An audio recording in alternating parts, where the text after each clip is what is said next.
lên tất cả ipan một chân pan dầu gắm ra dầu mí khăn tổ nắng mà bà con đi chỉ huy lá tỏ con nó mới nghe gói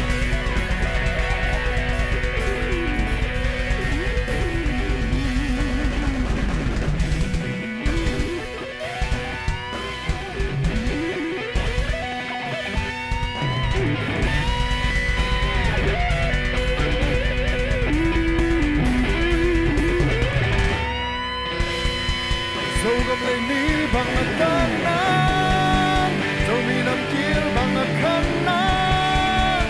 đi gầm lấy mi nằm mà đi xem có ní na pil na siam na sit kan na hau na han na sit kan ya bằng run không về ní nang lệ kê hi mò qua hi dầu gầm lấy ní bằng khăn nắng dầu mi nằm kia bằng khăn nắng đi gầm lấy mi nằm mà đi xem có ní na pil na siam na sit kan na hau na han na sit kan ya bằng run không về ní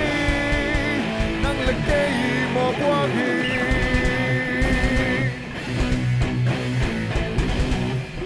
ya bằng run không về